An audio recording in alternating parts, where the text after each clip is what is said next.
뼈가 녹을 정도의 염증입니다. 자, 한 20대 부부가 있는데요. 이 용변을 본 아이의 기저귀를 너무 오랫동안 갈아주질 않아서 심지어 뼈가 녹을 정도의 염증이 생겼다는데 도대체 이게 뭔 소리입니까? 이게? 네, 이 아이는 생후 9개월 된 아주 어린 아기였는데요. 20대 이 부모, 20대 어머니, 아버지가 이 아이를 기저귀도 제대로 갈아주지 않을 정도로 방치를 해서 결국 아이한테 장애가 생길 정도가 돼서 재판에 넘겨졌습니다. 이 20대 부부, 지난 2017년에 생후 9개월 된 자신의 친딸을 제대로 돌보지 않고 기저귀도 잘 갈아주지 않고 씻기지도 않은 것으로 파악이 됐는데요. 뿐만 아니라 방에 곰팡이가 필 정도로 청소도 제대로 하지 않았다고 합니다. 결국 재판에 넘겨졌습니다. 자, 박 변호사님, 제가 이 아이가 태어났을 당시에 엄마 아빠 나이를 보니까 아빠는 22살, 엄마는 20살이에요. 그렇죠. 그러니까 이걸 보면은 뭔가 이 정상적인 결혼은 아니었다. 사회적 어떤 통념상 약간 좀 그런 느낌도 좀 드는데 뭐가 됐든 저는 처음에 이제 병원에 그래도 늦게라도 데려갔다고 하길래 그래도 정신 차렸나 보다 했는데 주변에서 야, 너 지금 애 상태가 그렇죠. 이러는데 너 지금 뭐 하는 거야? 빨리 데려가봐 해서 갔다는 거예요. 일단은 뭐 저도 이제 아빠가 했지만 아빠 다 처음입니다. 아빠를 두 번, 세 번, 둘째, 셋째 때는 두 번, 세 번째지만 대부분 20대든 30대든 결혼하고 나면 아빠가 되는 건데 어쨌든 그런 변명이 저는 안 될 것 같고요. 이것도 자신들이 파악한 게 아니에요. 50대 이웃의 부부가 아이가 좀 이상하다 다리가 뭐 문제 있는 거 아니냐 아파 보인다 라고 해가지고 그때 병원에 갔던 거고요. 이 친아버지 친엄마가 20대 남녀인데 말 그대로 병원에 가보니까 대퇴골 성장판 골절 진단을 받았는데 이게 문제가 아닙니다. 한홍성 염증이 생겼는데 왜 생겼냐? 기저귀를 너무 안 갈아줘가지고 세상에. 곰팡이가 쓸고 세균이 감염돼서 한홍성이 뭐냐면 고름이 나온다는 거 그렇죠, 염증 그렇죠, 자체가. 그래서 그 성장판이 지금 상했다는 거거든요. 예. 너무 안 갈아줘가지고 예. 기저귀는 진짜 시간 단위로 갈아주는 거 다 당연하잖아요. 예. 그래가지고 지금 문제가 되는 상황입니다. 소장님, 보통 네. 저희 부모님 세대 얘기 들어보면 뭐 저희 형제들 키울 때도 그렇고 뭐 경기 나가지고 막 정신을 잃고 그러면 정말 부모님들이 뭐 새벽에 막 들쳐 업고 막 뭐 문 열어달라고 전 이렇게 들으면서 자랐거든요. 그런 거죠. 이게 가능합니까 이게? 그러니까 모성애는 뭐 그때뿐만이 아니라 지금 엄마들도 똑같고 저도 똑같아요. 아이가 그렇게 되면 정신을 잃죠. 근데 저는 정말 이해가 안 되는 경우예요, 이 경우는. 왜냐하면 9개월 아이는 깐난아기가 아니라 기저귀를 차고 그냥 누워있는 아이가 아니에요. 계속 움직이고 그 보행기에서도 나오겠다 그러고 소파에 올려놓으면 떨어지겠다 그러고 징징대고 계속해서 자기가 힘든 거를 표현하는 아이인데 분명히 기저귀를 이렇게까지 안 갈아줬으면 이 아이가 굉장히 힘들어하고 징징대고 막 움직였을 텐데 그런데도 안 갈아줬다? 그럼 그냥 어떻게 되든지 말든지 신경 쓰지 않고 그 아이가 웃든지 울든지 지금 전혀 완전한 방임을 했다라는 건데 이 정도가 될 수가 있을까? 그렇다면 이 아이에게 이유식은 먹였을까? 뭐 이런 생각도 들고 좀 총체적으로 뭐 신체적인 질병만 이렇게 보이지만 이런 것이 전혀 채워지지 않는 9개월 아이의 심리적, 정신적 상황은 어떨까? 뭐 이런 여러 가지 걱정이 좀 됩니다. 지금 이유식 말씀하셨는데 지금 제가 자료를 보니까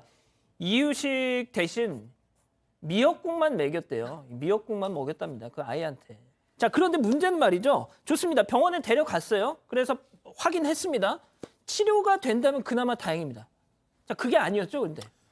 사실 아까 뭐 말씀 주셨는데 이게 성장판 쪽에 있었고 또 그 뼈가 환웅으로 인해서 녹아내렸다라고 한다면 사실 부러진 뼈는 붙일 수 있지만 녹아내린 뼈가 다시금 재생된다는 건 쉽지 않는 일이고 그래서 병원에서는 성인이 되었을 때 후유증이 있을 수 있다라고 이야기를 했다라고 합니다. 예. 자, 그래 이게 승현님 그래서 뭐 재판에 넘어갔어요 지금. 그 부부 뭐 혐의를 인정했습니까? 이 부분이 굉장히 소름 끼치고 화가 나는 부분인데 잘못했으면 잘못했다라고 말을 해야 되는데 요새 사건들 보면 진짜 뻔뻔함이 하늘을 찌르는 듯한 느낌이 드는데 이런 이야기를 했습니다. 방 청소, 기저귀를 교체했고 모욕을 적절히 시켜줬고 그리고 고관절 염증은 폐렴 바이러스 등이 침투에 발생할 가능성이 높다라는 도대체 알 수 없는 폐렴 바이러스가 녹아 들어가서 침투해서 이런 일이 발생했다.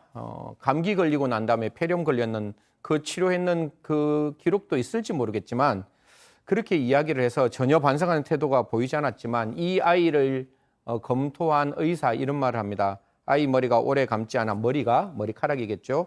오래 감지 않아 찌든 상태였고 기저귀 발진이 일반적으로 생길 수 있는 정도가 아니었다. 사실 조금만 기저귀 안 가려줘도 피부가 짓 무르게 되는데 그 예. 짓 무르는 정도, 즉 발진의 정도가 일반적으로 생길 수 있는 정도가 아니었다고 말을 한다면 이들 부부가 하는 말 처음부터 끝까지 다 거짓말이지 않았을까 그렇게 생각합니다.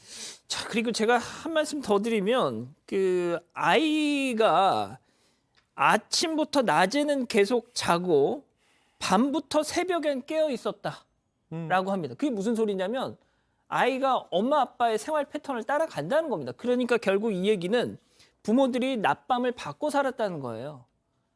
대강 짐작컨대 무슨 뭐 PC방에 가서 뭐 이런 걸 하느라고 또 뭐 밤을 샜거나 뭐 그러지 않았을까 이렇게 조심스럽게 좀 추측이 되는데 자, 뭐가 됐든 송 기자. 네. 자, 이런 정황을 다 들은 재판부의 판단은 어땠습니까? 네, 재판부가 유죄로 판단을 했습니다. 일단 피해자 뼈가 녹을 정도인데도 제대로 치료를 하지 않았다. 부모로서 해야 할 것을 다 하지 않았다. 이렇게 얘기를 했고요. 친부모에게 그래서 각각 징역 1년에 집행유예 2년씩을 선고했습니다. 또 아이가 피해자가 피고인들 방에서만 생활하면서 집 밖으로 거의 나가지 않았다.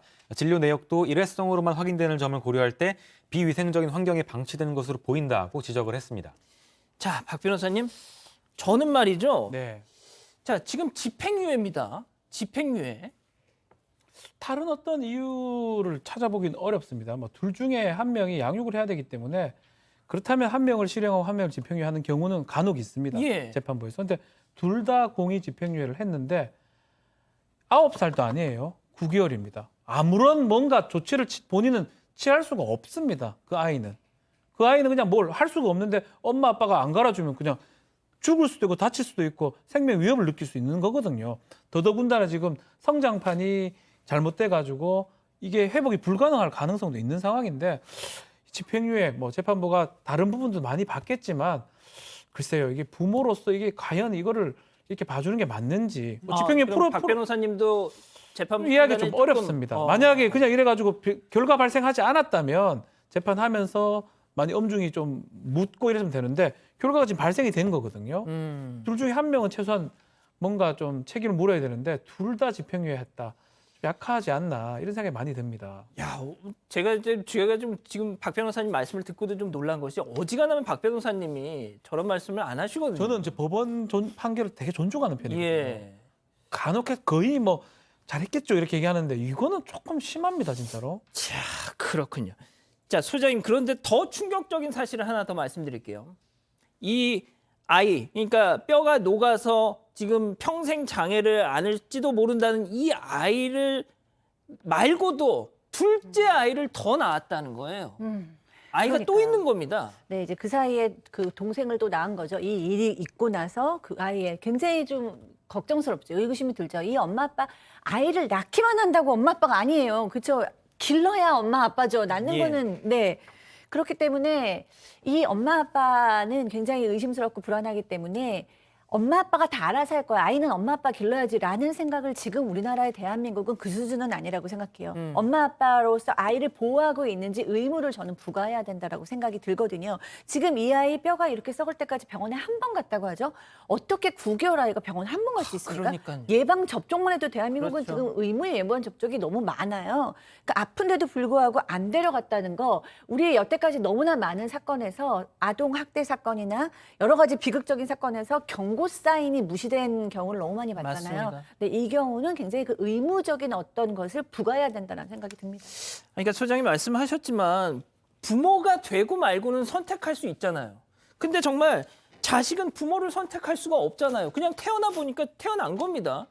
자, 승희 의원님. 예. 진짜 이런 상황에서 아이들이 그러니까 저는 진짜 제가 뭐 정확히 이 부부의 사정을 모르고 정말 함부로 얘기하는 걸 수 있겠지만 아니 무슨 생각으로 둘째를 또 낳아서 이거 어떻게 합니까 진짜? 그러니까 가정사 안에 있었던 일이라 저희들이 어떻게 뭐 말할 수는 없죠. 분명히 이런 과정에서 아이가 건전하게 양육될 수 있도록 국가는 분명히 이 뒤에 있는 사후 조치를 해야 되는 것이고 아까 변호사님 말씀대로 전 집행유예가 문제가 아니에요. 이게 실형을 1년을 했거든요. 1년.